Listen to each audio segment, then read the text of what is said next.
سلام الله عليكم ورحمة الله تعالى وبركاته داوضي الكسو دوادا برنامج كني فاقداد عيارها او انكو فلانقين دونو سيدا ليفربول اي اوكالا كالاتي استون فيا او اوباهني اندينا عيدا دولكا اي ديكتو يا مانشستر سيتي او نقطي وقيلن بعين oo maxaa yeelay khamiistii waxay awood u yeesheen in ay garaacaan kooxda noqotayba horyaalnimada Premier League ee dalka Ingiriiska axadiina waxa ay ku fashilmeen in ay ka soo tillaabsadaan kooxda Southampton kama marno sidoo kale barnaamijkeena in aan ku qaadaa dhigno kooxda Barcelona oo si xaraga leh ugu soo tillaabsatay Villarreal oo ay martiqaad ka heshay kulan ka tirsan horyaalka La Liga Spain iyo Lionel Messi oo banaanka soo dhigayba sida uu u yahay mid cajiib ah Real Madrid Imisa Dhibcood ayay u baahan tahay si ay u noqoto horyaalnimada La Liga Spain sidoo kale barnaamijkeena ayaan ku qaadaa dhigi doonaa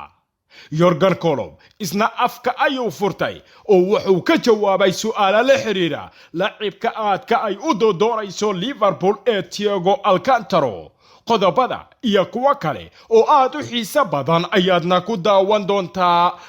barnaamijkeena ugu horeyn marnaba ha naga iloobin inaad laag sarto muuqaalkan haddii aad nagu cusub tahayna subscribe dhaho janaalkeenna adigoo riixaya calaamadda gambaleelka mahadsanid halkani waa Tulito Journal Liverpool habeen ay ka meeratay ceeb kasta oo ka soo gaadhay Etihad Stadium khamiistii ayaa ku soo martay xalay stadiyaha Anfield oo ay ku martiqaadayba kooxda Aston Villa kulan ka tirsan toddobaadkii 33 ee Premier League waxaana ay ahayd ciyaar xamaasad badnayd inkastoo kooxda Aston Villa ayba u timid Anfield in markale guuldara qarar ay dhadhansiiso kooxda ka dhisan gobolka Merseyside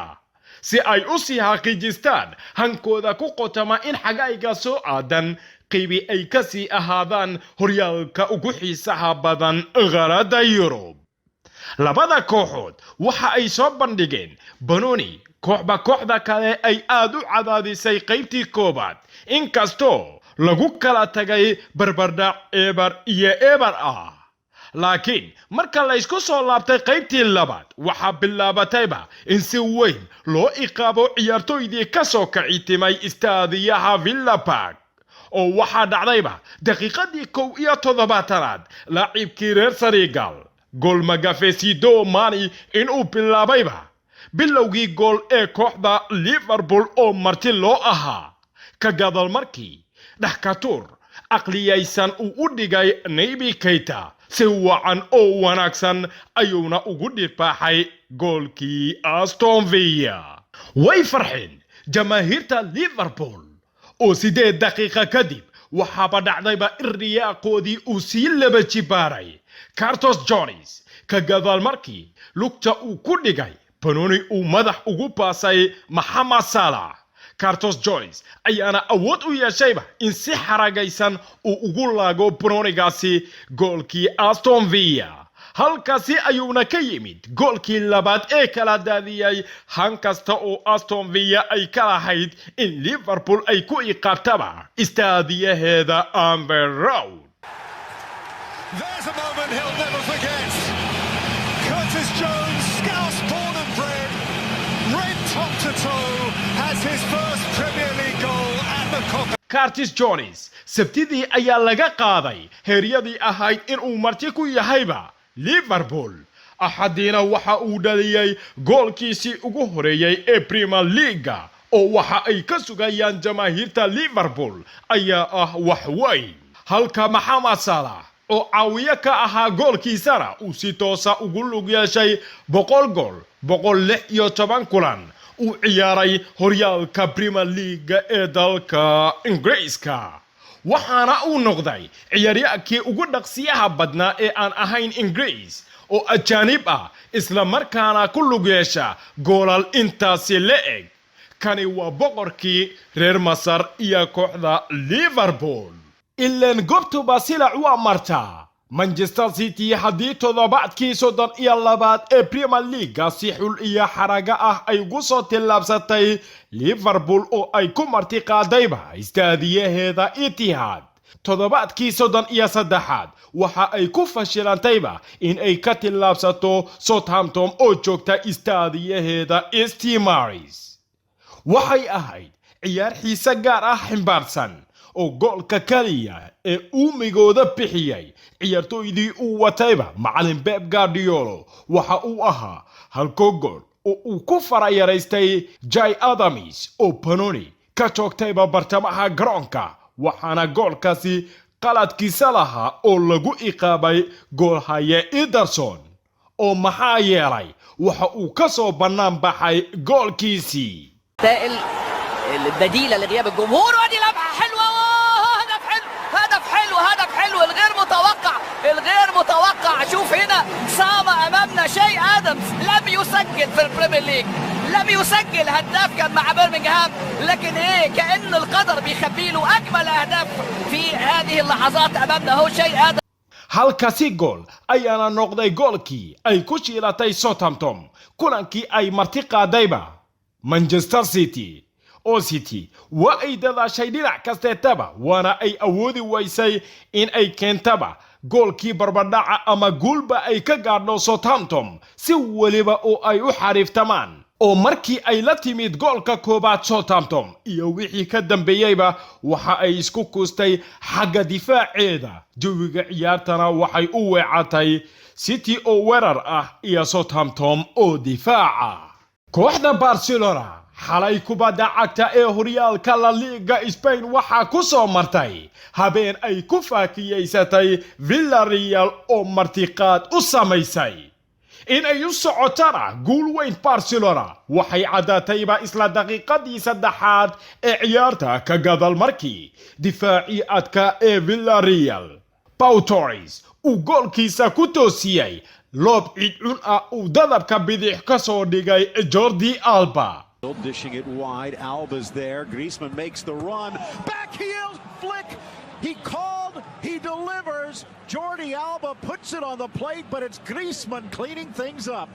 It's Sergio Roberto who starts these dominoes. waxay bilaabeen marka iyo wixii ka dambeeyaba in ay ku xarageeyaan Panoniga laakiin in Villarreal ay tahay mid ka gacsan oo u baahanba in jilbaha ay u laabto Barcelona waxaba u cadeeyay Mourinho oo dhinaca dhulka iyaga oo u wada yaala Gerard Piqué iyo goolhaye Ter Stegen darba xoogan aadiyay goolkii kooxdii ka soo kicitintay gobolka Catalonia.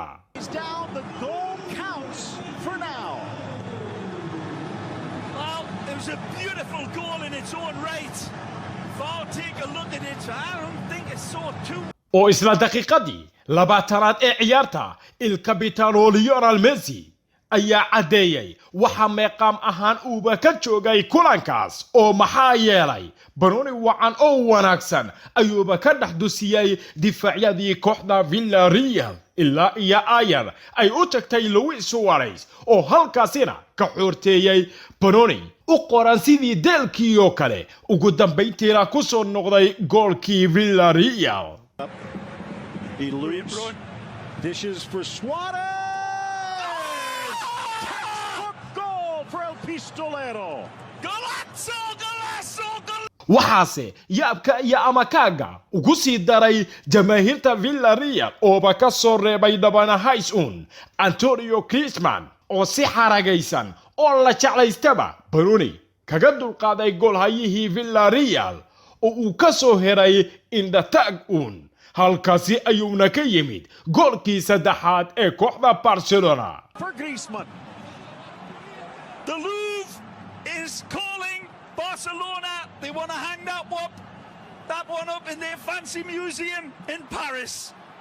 qaybtii hore waxa lagu kala tagay labada kooxood oo ku heshiiyay 3 gool iyo gool oo natiijada ay ka horkacayso kooxda Barcelona laakiin marka la isku soo laabtay qaybtii labaad daqiiqadii 69aad ayuu awood u yeeshay Leo in Panoni qurux badan goolka uu ku shubo muran dheer iyo isjiijiid kadibna waaba laga diiday goolkaasi laakiin waxaaba xaalka ku sii xumeeyay kooxdii martida loo ahaa ee Villarreal guul weynna siiyay Barcelona Ansu Fati oo Ponnoni ka helay Jordi Alba waxaadba moodaysayba in difaacyada kooxda Villarreal ay ahaayeen kuwa ku jiray riya iska calwasaad ah Ansu Fati ayaana iska soo qaatay Ponnoniga ilaa iyo ugu dambeyntii darba aanba waxba galin uu ku tuuray goolkii Villarreal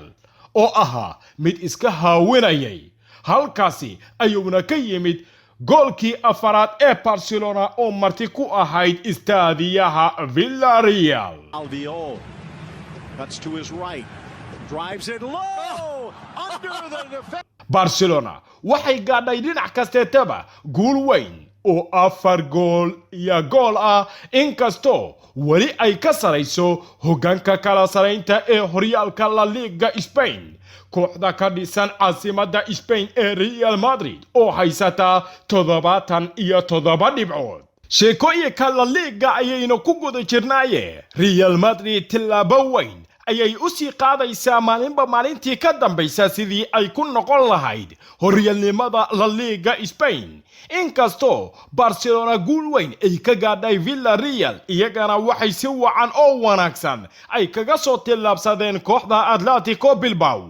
kooxda uu hogaamiyo Macallim Zuzu waxay hoggaanka ku hayaan waqti xaadirka kan 4 dhibcood oo nadiif ah taasi oo la micno ah in ay u baahan yihiin 2 guul ama 2 barbardhac 4 kulan ee ka heersan horyaalka La Liga Spain waqti xaadirka kan Real Madrid waxa ay la ciyaari doontaa kooxaha Alaves Granada Villarreal iyo waliba Leganes waxaana ay u baahan tahay kaliya 8 dhibcood si ay ugu guulaysato horyaalnimada horyaalka laga ciyaaro cariga Spain dhibcahaasi Real Madrid waa ay gaari kartaa haddii ay la kulanto 2 barbardhac iyo 2 guul ama haddii ay hesho 3 guul iyo 1 guul daro tababaraha kooxda Liverpool ee Jurgen Klopp ayaa kooxdiisa si weyn waxa loola xiriirinayaa laacibka kooxda Bayern Munich ee Thiago Alcantar isagoona sheegay in uu yahayba laacib aad u wanaagsan